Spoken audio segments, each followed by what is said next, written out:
ETF index mutual funds నేర్చుకుని stock మార్కెట్లో రాణించాలనుకుంటున్నారా? వెంటనే ఈ నెంబర్కి కాల్ చేయండి. నమస్తే రమ్మగారు. నమస్తే జయ. రమ్మగారు, ఆడవాళ్ళకి ఆర్థిక స్వేచ్ఛ ఒక రకంగా చెప్పాలంటే ఎక్కువైపోయింది. దీనివల్ల సమస్యల్ని చూస్తూ ఉన్నాం, ఇదివరకు లేని కొత్త కొత్త సమస్యల్ని. మరోపక్క చూస్తే ఎంత చదువు ఉన్న వాళ్ళైనా సరే ఆ స్వేచ్ఛ అనేది లేకపోవడంతో ఎంతసేపు తనకున్న పార్ట్నర్ దగ్గర చేజాపటమే, ఇలాంటివి చూస్తూ ఉన్నాం. అసలు ఎంతవరకు ఉండాలి, ఎంతవరకు ఉందని మీరు అనుకుంటున్నారు రమ్మగారు? ఎంతైనా ఉండాల్సిందే జయ. ఉండాల్సిందే అంటారా? ఆర్థిక స్వేచ్ఛ తప్పనిసరిగా ఉండవలసిందే. ఇవాళది కాదు, పూర్వకాలం తీసుకో. మన అమ్మమ్మ నాడు మా అమ్మగారు అంటే ఆవిడకి ఆ పరిస్థితి లేదనుకో. జనరల్గా మా అమ్మ, మీ అమ్మమ్మ ఆ ఏజ్లో ఉన్న వాళ్ళకి ఇళ్లలో ఆర్థిక స్వేచ్ఛ ఏముండేది కాదు. చదువులు లేవు, ఉద్యోగాలు లేవు, ఇంట్లో ఉండేవాళ్ళు. భర్తలు ఏమైనా ఇస్తే దాంతో ఇల్లు నడిపేవాళ్ళు, లేదా భర్తలు తెచ్చి పడేస్తే ఇల్లు నడిపే కాలాన్నే మన అమ్మలు చూశారు. వీళ్ళకి ఆర్థిక స్వేచ్ఛ ఉండేదా ఆ రోజుల్లో? తెలియదు మనకి. వాళ్ళకి ఏముండేవి? వాళ్ళ మేనమామలు, వాళ్ళ అన్నయ్యలో, తమ్ముళ్ళు ఎవరైనా వచ్చి పుట్టింటి ఓ 10 రూపాయలు, 25 రూపాయలు, 100 రూపాయలు చేతిలో పెడితే వీళ్ళు మా వాళ్ళు నాకు డబ్బు ఇచ్చారు అనే విషయం భర్తలకు చెప్పకుండా కామ్గా ఆ డబ్బులు పక్కన పెట్టుకుని తమకు అత్యవసరాలు వచ్చినప్పుడు, తాము ఎవరికైనా ఇవ్వాల్సి వచ్చినప్పుడు, పిల్లలకి ఏదైనా గడపాల్సి వచ్చినప్పుడు భర్తలు ఒప్పుకోని విషయాలని తల్లులు తమ రహస్య పాకెట్ మనీ తోటి నడిపేవాళ్ళు. అది ఇది కూడా ఒప్పుకోవచ్చు కదా. అది కూడా పిల్లల కోసమో లేదా సంసారం కోసమో, వాళ్ళ కోసం చాలా తక్కువ వాళ్ళు కదా రమ్మ. ఏమున్నాయి జయ, అప్పుడు ఖర్చు లేవమ్మా. ఆడవాళ్ళకి ఖర్చులు లేవు, పాడలేవు. అవును. భర్తలకి తెలియని ఏ ఖర్చు ఆ రోజున లేదు. ఆ కాస్త పావలా, అర్ధ, 10 పైసలతోటి చేసేవాళ్ళు. తర్వాత క్రమంగా కొంచెం ఇంటి ఖర్చుకి భర్తలు డబ్బులు ఇవ్వటము, లేదా ఏదైనా పై సంపాదన ఏవైనా ఉంటే వీళ్ళు కొంత తీసి దాచిపెట్టుకోవటము. పెట్టుకుని అమ్మ డబ్బులు ఎక్కడ ఉంటాయంటే పోపులు పెట్టిలో డబ్బులు ఉంటాయి, చెంగున కట్టుకుని ఉంటాయి. చెంగును ముడేసుకునేవాడు. అప్పుడు పర్సులా, దాచిపెట్టుకోవటాలా ఏముంది ఆ రోజున? ఏమీ లేదు. వాళ్ళకున్న ఆర్థిక స్వేచ్ఛ ఎంతవరకు ఉండేది? ఆ పోపులు పెట్టి దాకానే ఉండేది. ఏమో ఆ కాలాన్ని దాటలా మనం? దాటేసాం. మన అమ్మలకే మనకి తెలుసు. వాళ్ళ దగ్గర 1000, 2000, 3000 ఉండటం, 2-3 చోట్ల వాళ్ళు అట్టే పెట్టుకోవటం. నీ డబ్బులు ఇవ్వవే అని భర్తలు కొంత ఇవ్వు అని బతిలాడి తీసుకోవటం, మళ్ళీ నా డబ్బులు నాకు ఇచ్చే అని వెనక్కి తీసుకునే రోజులు కూడా మనకు తెలుసు. అవునండి. క్రమంగా అవన్నీ దాటేసాం. మనకు ఉద్యోగాలు, చదువులు వచ్చాయి, ఉద్యోగాలు వచ్చాయి. ఒక 20 ఏళ్ల క్రితం దాకా చదువులు, ఉద్యోగాలు ఉన్నా కూడా అందులోంచి, ఆ జీతాల్లోంచి టీచర్లుగా పనిచేస్తూ నెలకి ఇంత పెద్ద అమౌంట్ వచ్చేవాళ్ళు, బ్యాంక్ ఆఫీసర్లుగా ఉండేవాళ్ళు కూడా ఏం ఖర్చు పెట్టాలన్నా భర్త అనుమతితోటే ఖర్చు పెట్టే విధానమే మన ఇండియాలో ఉండేది, ఉన్నది. 20 ఏళ్ల క్రితం దాకా అనుకో. 20 ఏళ్ల క్రితం నుంచి కొంచెం ఇంకా బాగా బ్రైట్ అయ్యి వీళ్ళు ముందుకెళ్ళి నా అకౌంట్ నాది, నీ అకౌంట్ నీది, నీ డబ్బులు నీవి, నా డబ్బులు నావి, నా ఖర్చులు వేరు, నీ ఖర్చులు వేరు, కామన్ ఖర్చులు వేరు అని మాట్లాడుకునే ఒక సమాజం మొదలైంది 20 years బ్యాకే. ఇప్పుడు ఎలా ఉంది? ఆడపిల్లలు కూడా, మగపిల్లాడు 22 ఏళ్ళు వచ్చి వాడు ఇంజనీరింగ్ ఇంకా మీసాలు కూడా రావు, బుజ్జి మొహం, లేత మొహం వేసుకుని ఉంటాడు. వాడికి ఒక 20 లక్షల జీతం, 10 లక్షల జీతం. ఆ పిల్లకి ఇంకా అన్నం సరిగ్గా కలుపుకొని తింటున్నది, ఆవకాయ అమ్మాయి కలిపెట్టాలి, దానికి వచ్చేస్తాయి ఒక 20 లక్షలు. డబ్బులు వచ్చేసరికి ఇప్పుడు వీళ్ళకి నా డబ్బు ఇది, దీంట్లో నేను ఇది చేస్తా, ఇది చేయను, నాది ఇది అని చెప్పడం క్లియర్గా నేర్చుకున్నారు. మనం ఇది తెలుసు మనకి. అవును. దాంతో ఇంతంత జీతాలు రావడంతో పిల్లలకి, ఆడపిల్లలకి ఐడియాలజీ పెరిగిపోయిందని, ఆ స్వేచ్ఛ ఎక్కువైపోయిందని 100 రకాలు, వేల కొద్ది వీడియోలు, పెద్దవాళ్ళు, చిన్నవాళ్ళు, పల్లెటూరు వాళ్ళు, పట్నం వాళ్ళు అందరూ ఇవే మాట్లాడతారు. కానీ ఇప్పటికీ కూడా నువ్వేం చేసావు అని ప్రశ్నించకుండా ఉన్న సమాజం లేదు మనకి. లేదు నమ్మగారు. ప్రశ్నే, సమాధానమే. సమాధానం రాతే దాని మీద కొట్లాట, దాని మీద పోట్లాట. ఇలా స్వతంత్రిస్తే నేను నీతో ఉండనని బెదిరింపు. వీలైతే 4 నోటి మాటలు, లేకపోతే 2 చపేటాలు. అవి ఇంకా ఉన్నాయి, అవి పోలా. ఆ సమాజం ఉంది, అవి పోలేదమ్మా, అవి పోలా. ప్రతి వాళ్ళు కూడా పెద్ద పెద్ద ఉద్యోగాలు, చాలా పెద్ద జీతాలు, అంకెలు చెప్పడానికి భయం, అమ్మో ఇంత అని మనకి భయం వేసేంత డబ్బు వచ్చే వాళ్ళు కూడా ఆన్సరబుల్గానే ఇప్పటికీ ఉంటున్నాం. ఇంకా ఉండాలేమో, ఆ మాత్రం కొంచెం కట్టడి లేకపోతే డబ్బు వృధా అయిపోవచ్చు ఏమో. కానీ రూపాయికి, పావలాకి అడగాల్సిన పరిస్థితి అయితే మరి అన్యాయం కదా. అయిందా? అక్కడి నుంచి నువ్వు ఇంత అమౌంట్ వెళ్ళింది, మీ వాళ్ళకి ఎందుకు పంపించావు, నువ్వు ఎందుకు చేసావు అని ప్రశ్నలు. ఇదంతా ఇచ్చావు, ఇది ఎప్పుడు వస్తుంది అని అడిగేది. ఇవన్నీ ఉంటాయి. దీంతోపాటు ఇంత పెద్ద ఆర్థిక స్వేచ్ఛని అలవాటు పడి ఉంటారు ఆడపిల్లలు. కానీ వీళ్ళకి ప్రెగ్నెన్సీలో డెలివరీలో ఎవ్వరూ సపోర్టు లేని పరిస్థితి వస్తే ఉద్యోగం మానేసి పిల్లల్ని చూసుకోవాల్సి వస్తుంది. కొంతమంది చాయిస్ తీసుకుంటారు, తమంతట తమే పిల్లల్ని పెంచుతాను, ఒక 5 ఏళ్ళో 10 ఏళ్ళో పెంచుకుంటా నేనే, తర్వాత ఏదో వర్క్ చేస్తా లేకపోతే లేదు. దానికి భర్తలు కూడా ఒప్పుకుంటున్నారు. కొంతమంది ఒప్పుకోరు, కాదు జాబ్ మానేస్తే ఇట్లా ఇన్ని లక్షలు పోతాయి, డబ్బులు కావాలి, పిల్లల భవిష్యత్తు చెప్తారు. చాయిస్లను బట్టి ఒక పెళ్ళైన లేట్గా పిల్లలు పుట్టారనుకో, అప్పుడు పిల్లల పెంపకమే మెయిన్ చాయిస్గా ఉండొచ్చు. ఓకే. అప్పుడు వీళ్ళు ఆర్థికమైన స్వేచ్ఛని ఆలోచన మన డబ్బులు ఉన్నాయి కదా, కొంత సంపాదించి పెట్టుకున్నాం కదా, ఇది మనం గడుపుకోవచ్చులే అని అనుకొని ఈ పిల్లల్ని పెంపకానికో దేనికో దిగుతారు. జనరల్గా మనం దీన్ని అందరూ సపోర్ట్ చేస్తారు కదమ్మా. అంతేగా. పిల్లల్ని చాయిస్గా తీసుకోవటం, పిల్లల పెంపకాన్ని నువ్వెందుకు తీసుకోవాలి, మీ ఆయన ఎందుకు ఉద్యోగం అనేది పిల్లని చూడ్డు అనేవాళ్ళు కూడా ఉన్నారు, లేరంటల్లా. చాలా తక్కువ, చాలా తక్కువ. కానీ అలాంటి ఊహలు వస్తున్నాయి. నేనే ఎందుకు చూడాలి, ఈ పిల్లాడు నా ఒక్క పిల్లాడేనా, కనే కష్టం నేను పడ్డాను, పెంచే కష్టం అతను ఎందుకు పడకూడదు అని అనుకునేవాళ్ళు అక్కయ్యలు వచ్చాయమ్మా, అవి కూడా ఉన్నాయి. ఐడియాలజీ. ఇప్పుడు ఇది తప్పని నేను అంటలేదమ్మా, అది విమర్శ కాదు, జస్ట్ మనం మాట్లాడుతున్నాం అంతే. ఈ ఉద్యోగం మానేసిన తర్వాత వీళ్ళకి పూర్వపు ఆర్థిక స్వేచ్ఛ ఉంటుందా అనేది మనకి ఇక్కడ శేష ప్రశ్న. ఇప్పుడు ఎంత స్వేచ్ఛ లేకపోయినా నువ్వు అది ఎందుకు చేసావు, ఈ డబ్బులు ఏం చేసావు, ఎవరికి ఇచ్చావు ప్రశ్నలు ఎదుర్కొంటున్నప్పటికీ వీళ్ళకి సొంత అమౌంట్ కొంత ఉండి కావాల్సింది కొనుక్కుని ఎక్కడికైనా వెళ్ళినప్పుడు ఖర్చు పెట్టుకుని ఎవరికైనా ఇవ్వదలుచుకుంటే ఓ డొనేషన్ కానీ ఒక హెల్ప్ కానీ చేయగలుగుతూనే ఉంటారు ఎంతో కొంత. దాన్ని కూడా కట్ చేసే దౌర్భాగ్యపు మగ సమాజం ఉంది. అవును. 1,00,000 రూపాయలు జీతం తెచ్చే అమ్మాయికి కేవలం 10,000 నీ ఖర్చులకి, మిగిలిన 90 ఫ్యామిలీకే నువ్వు పెట్టాల్సిందేనని బలవంతం చేసేవాళ్ళు వాళ్ళు ఉన్నారు. అక్కడి నుంచి నేను మొత్తం నాదంతా సేవింగ్స్ నీ మొత్తం డబ్బులు ఫ్యామిలీకే పెట్టని తను డబ్బు ఏం చేస్తున్నాడో పెళ్ళానికి చెప్పడు, భార్యకి చెప్పరు. వాళ్ళు అడగకూడదు. అది దౌర్భాగ్యపు సమాజమే, అది కూడా ఉంది మనకి. ఇంకా ఉన్నాయి ఇందులో ఎన్ని వింటానో ఇలాంటివి. అక్కడి నుంచి ఈ డబ్బుల్ని అమ్మాయి అబ్బాయి ఇప్పుడు మీ ఇద్దరికి చెరుకో 1,00,000 లేదా మగవాడికో 2 లక్షలు అమ్మాయికో 1,00,000 వస్తాయి అనుకో, మీ ఇద్దరు కలిసి మాట్లాడుకుని ఒక చోట డబ్బులు పెట్టడం అనేది ఎంత మంచి పద్ధతి. అతను ఏం చేస్తున్నాడో ఈ అమ్మాయికి చెప్పడు, అతను చేస్తున్న ఐడియా ఈ అమ్మాయికి నచ్చకపోవచ్చు, కానీ అమ్మాయి ఐడియాలజీ తీసుకోరు, డబ్బులు మాత్రం తీసుకుంటారు. ఇది ఎట్లా న్యాయం? నువ్వు ఈ అమ్మాయి దగ్గర ఉన్న మొత్తం గోల్డ్ తీసుకుని నువ్వు ఎక్కడ పెడతావు? నువ్వు పెట్టేది ఈ అమ్మాయికి చెప్పవు, ఆ అమ్మాయికి నచ్చదు. ఎలా ఆమె శ్రమని నువ్వు దోచుకుంటావో చెప్పు సమాధానం. శ్రమ దోచుకోవటమే కదా, దాన్ని ఏమనాలమ్మా? ఖచ్చితంగా దాన్ని అలాగే అనాలి. ఈ శ్రమ దోపిడీకి సమాధానం ఏమిటి? ఈ సమాధానం వాడు ఒక్కడే కాదు, అబ్బాయి ఒక్కడే, భర్త ఒక్కడే కాదు, అతని పేరెంట్స్ కూడా సమాధానం చెప్పాలి. మీ అమ్మాయి అయితే ఇలా చేస్తారా? ఈ కష్టపడే పిల్ల ఈ ఇంట్లో పనిచేసి, మొగుడి కింద పనిచేసి, చిన్నపిల్లల్ని చూసుకుని, ఉద్యోగం చేసి, తను సంపాదిస్తున్న తన రక్త మాంసాలని పెట్టి చెమట చిందించి, అంతేగా మరి ఎంత శ్రమ కోర్చి పీరియడ్స్ అని, పిల్లలకి అనారోగ్యాలని, తన ఒంట్లో బాగుంటుంది బాగుండదు, ఈ లోపల ఏవో ప్రెషర్లు, వర్క్ ప్రెషర్, ఇదంతా ఎదుర్కొని అది ఒక పెద్ద డబ్బా ఇది పట్టుకొచ్చి పెడితే ఒక మూట, ఆ మూటను నువ్వేం చేస్తున్నావో చెప్పను, నువ్వు నన్ను అడిగావంటే నేను నీకు డివోర్స్ ఇస్తాను, నీకు సమాధానం చెప్పాల్సిన అవసరం లేదు. ఆడాళ్ళకి చెప్పేది ఏమిటి? ఇది ఒక డైలాగు. ఆడాళ్ళకి చెప్పేది కాకపోతే నువ్వు ఆడాళ్ళ సంపాదన ఎలా తీసుకుంటావు? సిగ్గులేదు నీకు? అదంతా సంపదలోకి మారుస్తావు.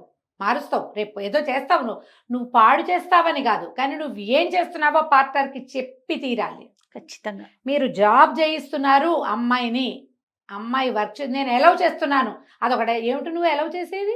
అదే ఫీలింగ్ గా చూస్తారు కదా, నువ్వెవరివి ఎలవ్ చేయటానికి? అమ్మాయి చదువుకుంది, ఉద్యోగం చేయొచ్చా చేయకూడదా, చేయగలనా లేదా అనేది ఆ అమ్మాయి శక్తియుక్తులు, ఆ అమ్మాయి మనస్తత్వం మీద ఆధారపడి ఉంటుంది. మళ్ళీ ఇంకొక ఫీలింగ్ చూస్తాను రమ్మగారు, తన కష్టం ఎప్పుడు ఇంట్లో చూపించకూడదు, ఎప్పుడు నార్మల్ గా కనిపించాలి ఆ మనిషి.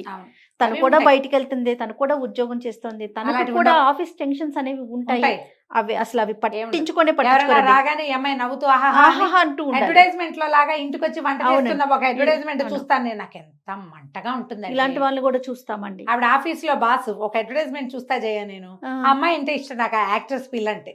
ఓకే. ఆఫీస్ లో అమ్మాయి బాస్, ఈ పనంతా చేసి వెళ్ళండి అని సబార్డినేట్కి చెప్తుంది, తను ఇంటికి వెళ్ళిపోతుంది. ఇంటికి వెళ్ళిపోయి చక్కగా అంతా వంట చేసి జుట్టు ముడేసుకుని చూడడానికి చిలకలా ఎంత ముద్దుగా ఉంటుందో అది. చక్కగా వంట చేసేస్తుంది, అన్ని రెడీగా పెడుతుంది. హస్బెండ్ రాగానే టట్టడా ఆయన మొత్తం వంట అంతా చూపిస్తుంది అనమాట.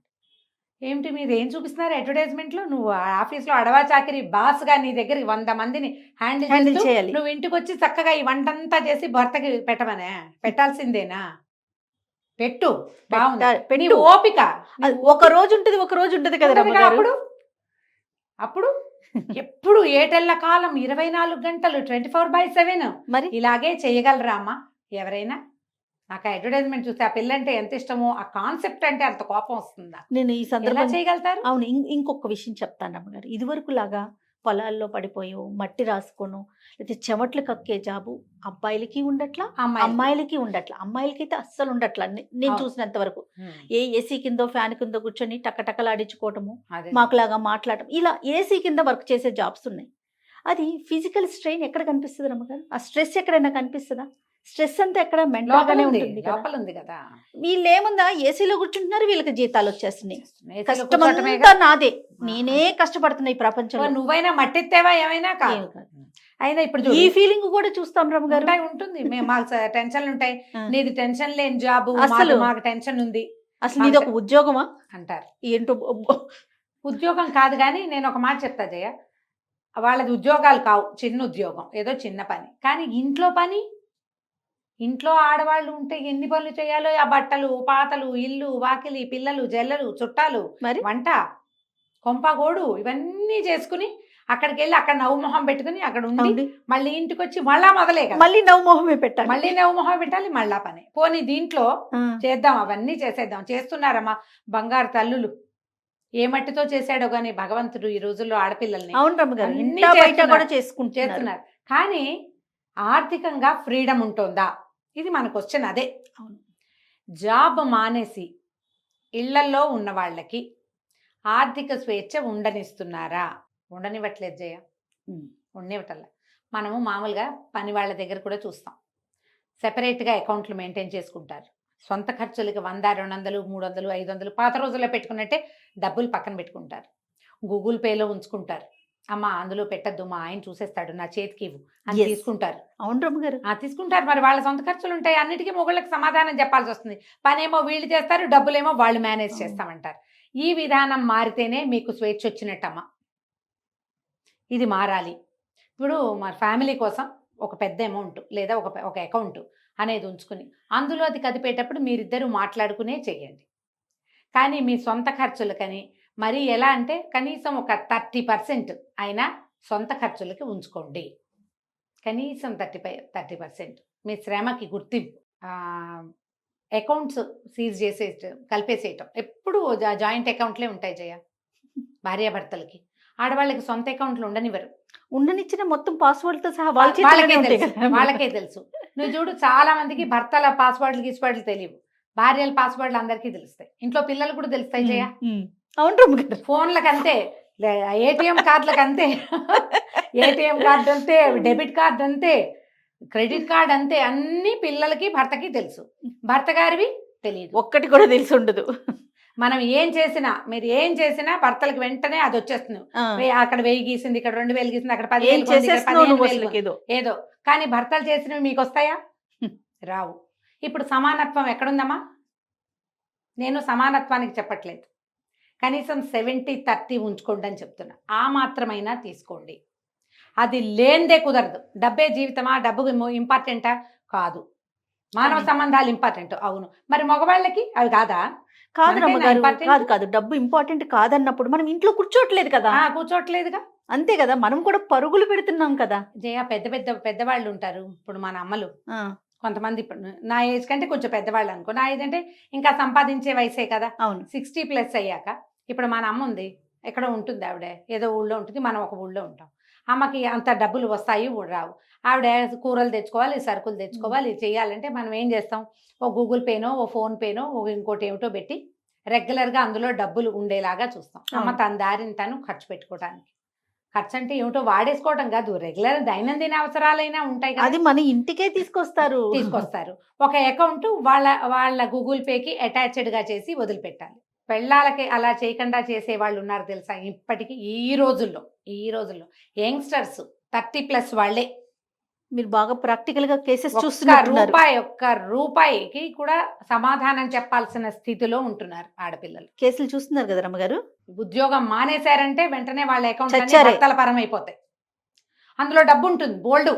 కాస్త కుస్తాగా జయ కళ్ళు తిరిగేంత అంకెలు ఉంటాయి. అయినా సరే ఎంత ఘోరం కదా రమ్మగారు. చాలా ఘోరం అమ్మా. దీన్ని సహించద్దు. అప్పుడు గొడవలు అయిపోతాయండి. డివోర్స్కి వెళ్తా. ఏమిటి డివోర్స్? నీ ఒక్కదాని బాధేనా? అవతల వాడి బాధ కాదా? ఇక దానికి ఫైనల్ డెసిషన్ అదేనా? ఏం నువ్వు సంపాదించిన డబ్బులు నువ్వు కొంత వాడుకోవడానికి కూడా డివోర్సేనా? ఎట్లా అది ఎలా సాధ్యం ఇప్పుడు చెప్పండి. మగవాళ్ళు ఎందుకు ఈ రకమైన దౌష్ట్యానికి దిగుతారు? నాకు సమాధానం అక్కడ కావాలి. ఆడాళ్ళు కాదు, మగవాళ్లే. మీకు వద్దా భార్యలు? తనకే 36 భర్త కావాలా? వస్తాయా? ఇది కాకపోతే ఇంకోటి వస్తుందా మీకు? రాదు. పైగా ఇండియాలో ఏమిటి 1000 మంది అబ్బాయిలకి 845 మంది ఆడపిల్లలు ఉన్నారమ్మా. ఇది బాగుంది. నిజంగా నిజం రమ్మగారు. మీకు పెళ్లి అమ్మాయికి భర్త, కుటుంబము, ఫ్యామిలీ, సంతోషము ఆడవాళ్ళకి ఎంత అవసరమో, మీతో పాటు ఉన్న ఒక స్త్రీ ఆమె యొక్క సంతోషము, ఒక వీడు నాతో ఉన్నాడు, నేను ఇతనితో ఉన్నాను, నా జీవితం బాగుంది అని ఆమెకి అనిపించటమే మీ బతుకు. అది లేనిదే వేస్ట్ మీరు. అంతే. ఆమెకు ఆర్థిక స్వేచ్ఛ లేదు, ఎవరికైనా కలవడానికి లేదు, ఎవరితో నా ఫోన్లో మాట్లాడడానికి లేదు. కాసేపు మాట్లాడితే అంతసేపు ఎందుకు ఇక నువ్వు ఏంటి ఊపిరి కూడా దీనివరా మీరు? అన్నిటికీ మీకు సమాధానం చెప్పాలా? అదేమన్నా బానిస? బానిస కాదుగా. ఇప్పుడు ఆడవాళ్ళకి ఎంత భయమో, జీవితం పట్ల ఎంత భయం ఉండాలో, ఎంత ఒళ్ళు దగ్గర పెట్టుకుని ఉండాలో మీరు ఉండద్దా? ఉండాలిగా, నువ్వు కూడా ఉండాలిగా. ఇప్పుడు దీన్ని నేను తల్లుల్నే అడుగుతున్నాను. మీ కొడుకులకి వద్దా? ఇది మీ కొడుక్కి కావాలా వద్దా భార్య? అతనికి సంసార జీవితం ఇంటికి వచ్చేసరికల్లా ఎవరో ఒకళ్ళు వేడో వెచ్చో చూసి కాఫీయో టీయో మొహాన్ పోసి కాస్త ఉన్నావా అన్నావా అని అతన్ని కనుక్కునేందుకు ఒక ఇంట్లో ఒక ఆడపిల్ల ఉండి ఆమె సంతోషంగా ఉండటం అవసరమా కాదా? ఆ అమ్మాయి యొక్క సంతోషమే మీ కుటుంబానికి వృద్ధి, అవునా కాదా? అంతేగా. ఇలా దయచేసి ఆలోచించండి అమ్మా. మీ పిల్లల్లో పెద్దవాళ్ళు ఇలాంటి దౌష్ట్యాన్ని చూస్తే దాన్ని కట్ చెయ్యండి, లేదా జన్మల అనుభవిస్తారు మీరు ఇదే ఆడపొట్టకు పుట్టుకుంటూ. మనము ఇది అనుభవించి వచ్చిన వాళ్ళమే జయ. అంతే ఈ కదా. స్వేచ్ఛ లేనితనాన్ని ముందు తరాల వాళ్ళంతా చూశారు. ఇప్పుడు అట్లా లేదు. పిల్లలు చక్కగా చిలకల్లా చదువుకుంటున్నారు, ఉద్యోగాలు చేసుకుంటున్నారు, కళకళ్ళాడుతూ 4 రకాల పనులు చేసుకుంటున్నారు. దానికి కొంత ఫ్రీడమ్ ఎక్కడో చోట ఈ ఫ్రీడమ్ అడ్డుకట్ట గ్యారంటీగా ఉండాలి. అది లేకుండా వదిలేయమని నేను చెప్పట్లేదు. నాకు కూడా కట్టడే. ఇప్పుడు నేనైనా అదే చేస్తాను కదా. ఎక్కువ పెద్ద అమౌంట్లు ఉండేవి, శాలరీస్ పడే అకౌంట్ల నుంచి డబ్బులు వేరే విస్తారంగా తీసేయకూడదు.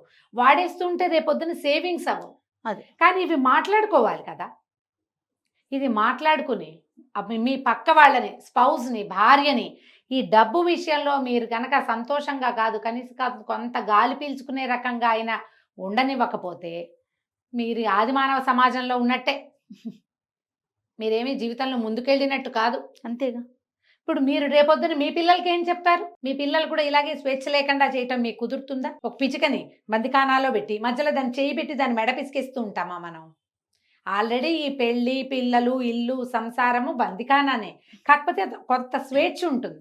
ఆ కాస్త స్వేచ్ఛనైనా వాళ్ళని అనుభవించనిస్తే జీవితాలు సంతోషంగా ఉంటాయి. అంతే. ఈ ఆర్థిక స్వేచ్ఛ విషయంలో పెళ్లికి ముందే మాట్లాడుకోండి. ఓకే. మనం ప్రీ మ్యారిటల్ కౌన్సిలింగ్ అప్పుడు చెప్తాము, నా డబ్బులు నావి, నా ఇష్టం వచ్చినట్టు చేస్తాను అని అమ్మాయి అనకూడదు. నీ డబ్బంతా నాదే, నేను చెప్పినట్టే నువ్వు వినాలని అబ్బాయి కూడా అనకూడదు.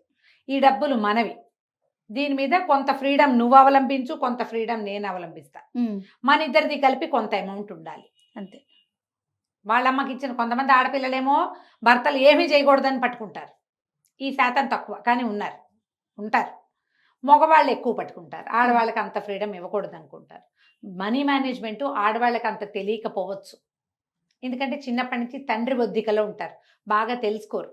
కానీ కొంత వయసు వచ్చాక ఎక్కడ డబ్బులు పెట్టచ్చు, ఎక్కడ పెట్టకూడదు అలాంటి ఐడియాలజీ వాళ్ళకు ఉంటుంది. మీరు మాట్లాడుకుంటే వాళ్ళ ఐడియాలజీ ఏంటో తెలుస్తుంది. అంతే.